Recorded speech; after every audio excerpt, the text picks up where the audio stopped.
اللہ الرحمن الرحیم السلام علیکم ورحمۃ اللہ وبرکاتہ۔ آج ہم آپ کو نماز میں تکبیر تحریمہ کس طرح کرنا چاہیے، تکبیر تحریمہ میں ہاتھ کو کس طرح اٹھانا چاہیے، کہاں پر نظر رکھنا چاہیے، اور نماز میں جب ہم ہاتھ اٹھائیں گے تو کون کون سے طریقے سے اٹھائیں گے، اس کے بارے میں آپ کو تفصیلی سے بات بتائیں گے۔ میرے ساتھ آئیے۔ پہلے یہ ہوتا ہے کہ ہاتھ اٹھانے کے مختلف طریقے ہوتے ہیں، مختلف حدیث میں مختلف طریقے سے ہاتھ اٹھانا ثابت۔ ہم آپ کو سب طریقے بتائیں گے، کون کون سے جائز، اس میں سے کون سا افضل ہے اور بہتر، وہ بھی آپ کو ہم بتائیں گے۔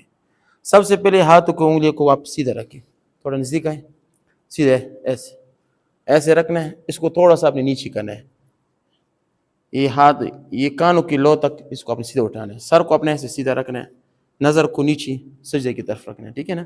ایک طریقہ یہ ہو گیا۔ آپ ذرا اللہ اکبر کہیں، اللہ اکبر، ایک طریقہ یہ ہوا۔ یہ طریقہ پھر کریں، ہاتھوں کو سیدھا اٹھائیں، ٹھیک ہے نا، انگلیوں کو قبلے کی طرف کریں، ہاں سر کو اپنے سیدھا رکھنا ہے، ٹھیک ہے نا، اور آنکھوں کی نظر کو آپ نے جہاں پر آپ نے سجدہ کرنا وہاں تک آپ نے آنکھوں کی نظر کو کرنا ہے۔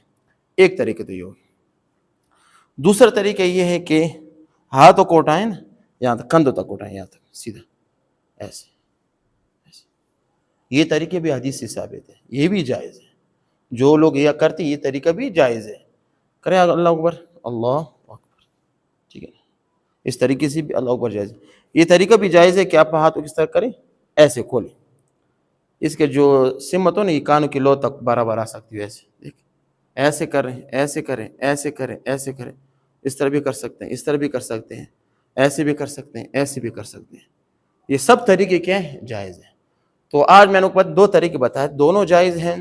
اور یہ سر کندھے نا، کندھے اس کو ایسے نہیں کرنا، اللہ اکبر میں ایسے نہیں بولنا، بلکہ اس کو سیدھا سیدھا رکھنا ہے، آنکھوں کی نظر کو قبلے کے جہاں پر آپ نے مثال کی تو سجدہ کرنا وہاں پر اپنے نظر وہاں پر کرنی ہے۔